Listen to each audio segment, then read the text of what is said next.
Thank you for taking a moment to watch the recommendations we offer for your outdoor patio heating needs. My name is Steve Walton from Tropic Heating and PatioHeat.com. Let's get started. Here we have a floor plan of a residence. So we're going to deal with the patio part of the structure itself. And as you can see here, we have kind of like a 3 different zones, maybe even 4 different zone types here.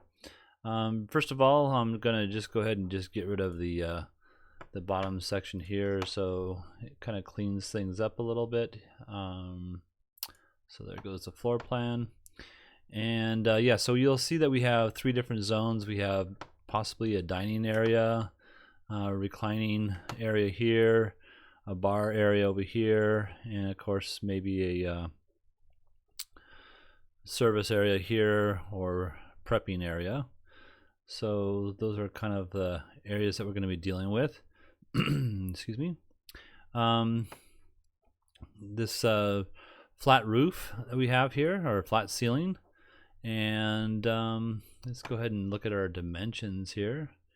So dimensions of the patio area, basically we have about 40 feet, and I'm gonna measure off this wall back here. So I think that was 14 feet 4 inches, and then from that wall edge here, corner to this one, we have 19 feet.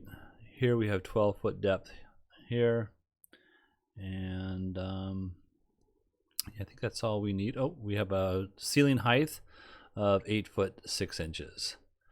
So now I've placed my own furniture here, so this is not a representation of what the customer is asking for, but I'm kind of assuming that there's going to be a setup similar to this. So, and also there's probably a doorway here, I think. So entry exit point, and I think there's an entry exit point around here somewhere as well. So first of all, because of the flat ceiling, I'm going to put in some flush mounts, and also because of the fact the customer asked for a flush application. So what I have here are 4,000 watt units with flush mount kits. I have them set into the rafters. So let's just go ahead and look at the rafter section, and these rafters are just mock-ups. They're not structurally sound, nor are they designed with any intention to be that way. So what we have here is we have a 1-hour drywall rated fire box, basically, that will house the flush mount kit, and then the heater itself will go into and mount onto the flush mount kit. So here's your flush mount kit here, sorry about that, and then your heater itself is right here. This is a single element 4,000 watt, like I said. Let's go ahead and throw some rays on here to see how that would appear in this patio. And you might notice here with this setup, I have basically, like I said, 3 different zones. Now this table might be one way or the other. We might move it even further this direction, I'm not quite sure. But I'll give you some measurements in a moment here for that. And then you can see the seating area here is fairly well covered. Now you might notice that we don't cover all the way to the edge of this overhang or the covering here. The reason that I don't is because we'd have to add a whole another set of heaters in there, and it probably wouldn't bode well with overheating the whole space. Also, because I'm assuming that the joists are going to go in this pattern here, because of the type of roof that he has, you could fit the flush mount kits between those joists. Now you can maneuver these boxes based on the space that you have. So your architect could look at that and say, okay, well, we can place a heater, maybe not exactly where Steve recommends it, but we can move it 6 inches left or right, and then kind of go with the pattern of that after that point. But so we have this area well covered, and then I had a little problem with the by the way, the heaters are centered in this patio, based off of this being the edge, and then this being the edge over here. So the seating pattern for the bar stool height I was a little concerned about, because I didn't want to really push these heaters too far over. Let me just turn off these lines here. I didn't want to push this heater over too far close to this overlapping ray.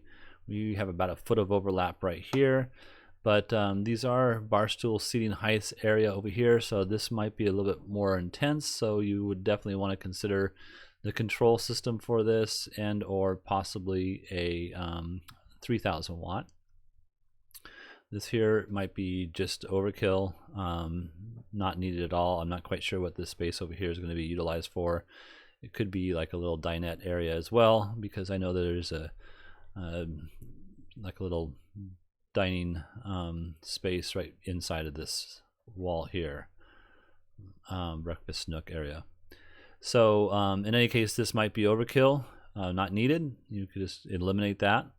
But I'm trying to heat up this space, and it would be nice to turn these 90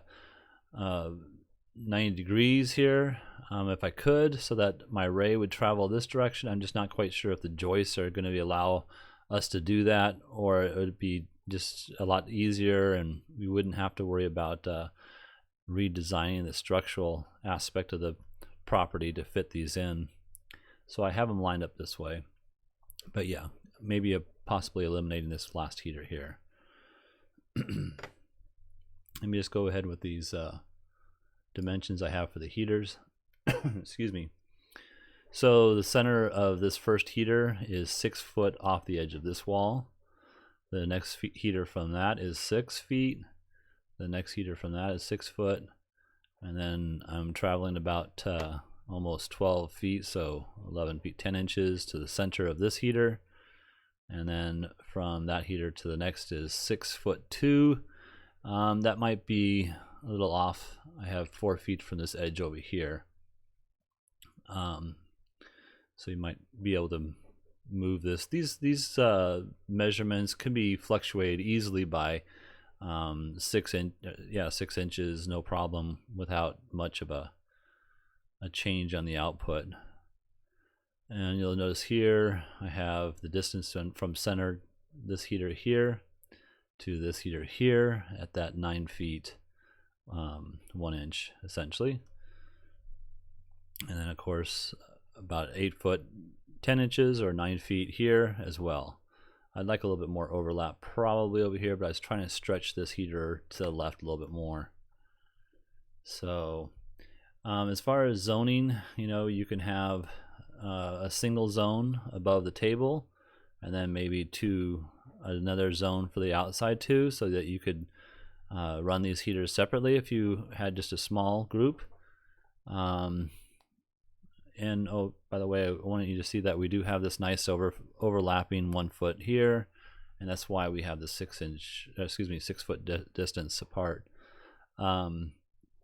This would be a separate zone. Now, if you again wanted to turn this into 2 so you can independently turn that on and off, that would be more than acceptable.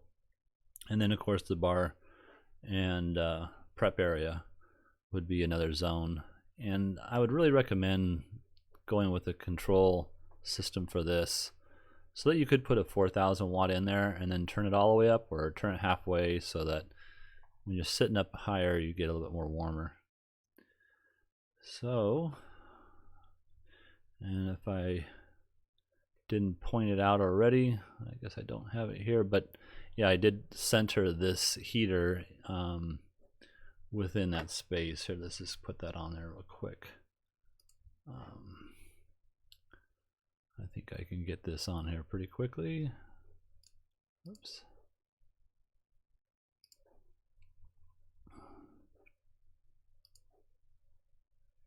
So 7 feet 1 inches from this edge here. All right, well, there you have it. that's what my recommendation would be for this particular application. Thank you again for watching, and if you're looking for assistance with your patio heating project, and if you want some visual aids to determine what's best for you, whether it's a shopping mall, hotel, restaurant, private residence, we can help. In most cases, we just need some basic information and ask for you to consider our recommendations and proposal for the purchase of the product. No other strings attached. I'm Steve Walton. You have a great day.